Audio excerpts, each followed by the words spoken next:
through that play there. What happened? I mean, I just made a mistake. There's no excuse. Just let the ball go too early. What was going through your mind as you were crossing the goal line there? I mean, obviously emotional, big play, but I just got to be smarter. I saw interaction with you and JG on the sideline. Looks like he came over. Looked like he was pretty heated. What did he say to you in that moment? Nothing. Just got to be smarter. It's as simple as that. You ever made a mistake like that? I haven't. But I guess happens to the best of us, right? Emari, have you tried to flush something like that? I mean, you just have to. You can't get it back, so nothing I can do about it. So I keep holding on to it. Was it something that was it helpful at all to continue to go back into the game, get a couple of snaps also to just kind of try to shake that a little bit, or is that something that's sticking in the back of your head throughout the game? I mean, for sure, getting back out there is helpful, but you're never gonna completely forget something. But just got to keep pushing. When did you learn that they were reviewing that play? Were you back on the sideline? I think I was walking back to the sideline. Yep. Okay. Did that catch you by surprise? I mean, I'm sure you were confident that you would cross. Yeah, I was, but obviously not. For 3 weeks now in a row for Game 7 in a similar fashion, how hard is it to shake something like that? What is the mindset when you're trying to do that? I mean, like I said earlier, you gotta let it go. I mean, obviously you always want to play back, but there's nothing you can do. You can't get time back. You can't rewind it. So I let it go. What changed for this team in the second half? I'm not sure. I think we just didn't put enough plays together. We made a few mistakes.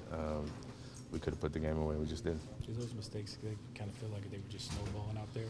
Couldn't stop the bleeding in a sense? I mean, I guess you could say it that way, but we just have to play cleaner. All 3 phases. I made a mistake. Everybody's making mistakes. So can't say, oh, it's this guy's fault, it's this guy's fault. We got to play cleaner as a team. What did JG say after the game? Just exactly that. Got to play cleaner. We have the guys in this locker room, but unless we put it together, it doesn't really matter.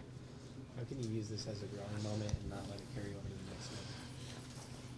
You just got to keep it pushing. It's the same thing, No matter which way you word it, I feel like it's the same answer. You just got to keep it pushing. Holding on to it isn't going to do anything for me. It's not going to do anything for anybody. So. In that moment with JG, I did see a bunch of your teammates also come pick you up. Paris put his arm around you. I guess how much does that mean to you to have your teammates support after that? That's always huge to know your guys have your back.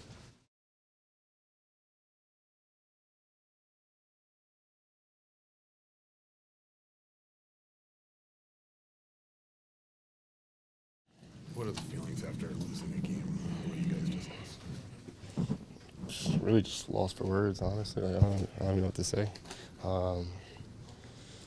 Go in the building tomorrow and get better and just continue. We got 12 games left, so can't dwell on one game. What changed? You seemed like a different team in the second half. What changed out there? Like I always tell you guys, execution. Even the littlest of things that it comes down to at this level. You just got to execute better as players. Can you feel that in the moment when things aren't executing the same way they were the first time? I mean, yeah. I think we always scored the first 3 drives, and then we didn't score the rest of the game. So, I mean, points are usually a good indicator how well we're executing. Obviously you had those catches in the first half, only one in the second half. What changed for you or in the offense and getting the ball? Nothing changed for me. How did that first quarter feel for you, though? It was good. Obviously, got 3 more quarters after that, so I just try to continue to play fast, work on things that I've been working on the past couple of weeks. You ever can't really get too high or you can't get too low in games. So obviously we didn't finish the game how you wanted to finish it. So all that in the first quarter is really for nothing.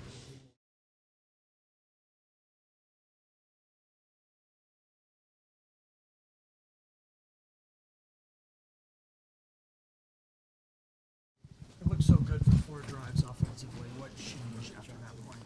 I think the message is the same as the last couple of weeks since first week. We letting things get too close, and the word of the day is we need to finish. Finish.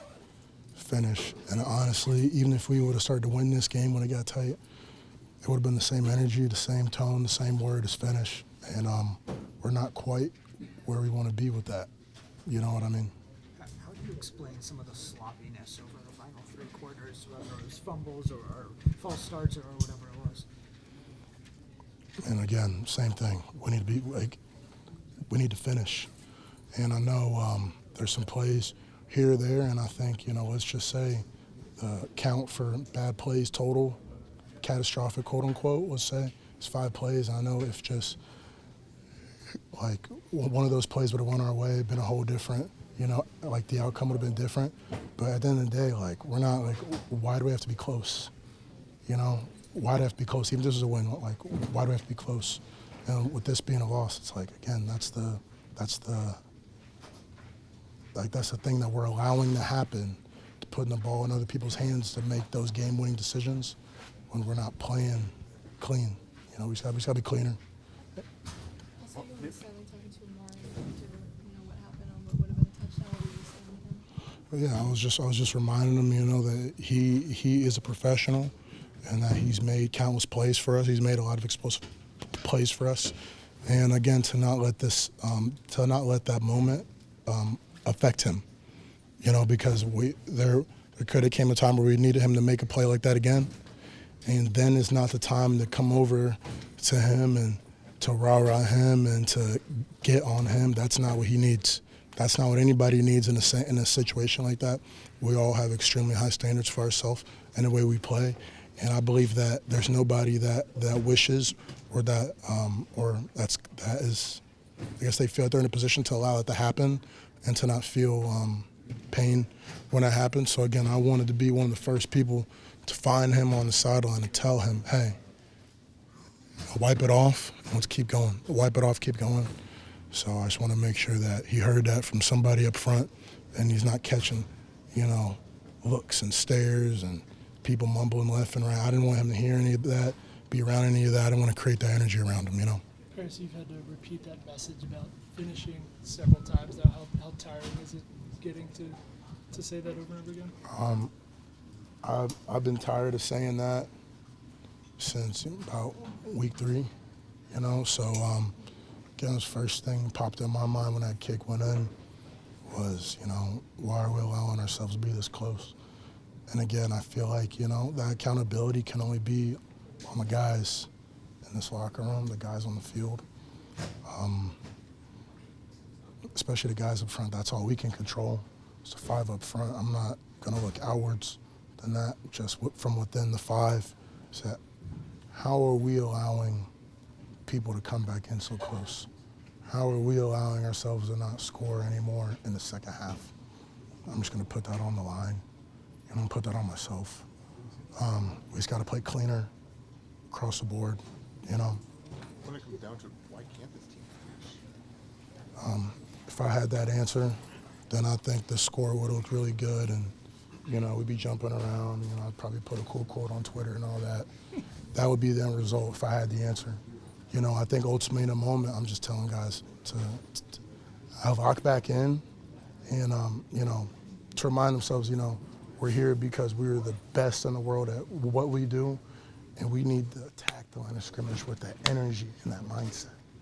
You know what I mean? At the end of the day, that's what it comes down to. I'm trying each series, whether it's coming off of a touchdown to Marvin, catching over 2 people, or whether it's a 3 and out, we have to punt. The message is the same. We have to resync, we have to relock in, and we have to attack the line of scrimmage with that energy that we're the best at what we do.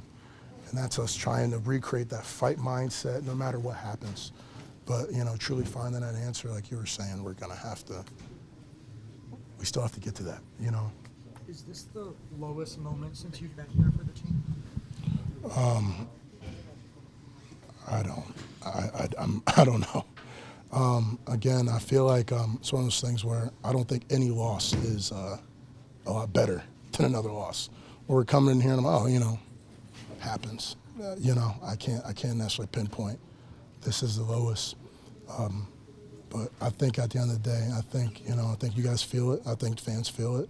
And certainly, the guys up front feel it. This is not what you want to happen. I think the goal right now is to not allow this to deflate the energy. You know what I mean? This is week 5. We have 12 games to go. And again, we're not trying to think about all 12 games. But, the story on the Cardinals is not done yet. It's not fully wrote. We're not wrote off yet. There's still a lot more games to play. I think at the end of the day, we have to attack the Colts with a mindset that we're 0-0. You know what I mean? We can't allow this to carry to the prep tomorrow So we just need people to, to get this off their minds and whatever they need to do to reset and to resync, to attack the Colts, and not allow anything that happened today, good or bad, a highlight tape, one way or another, to bleed into what we got to do on the field next Sunday.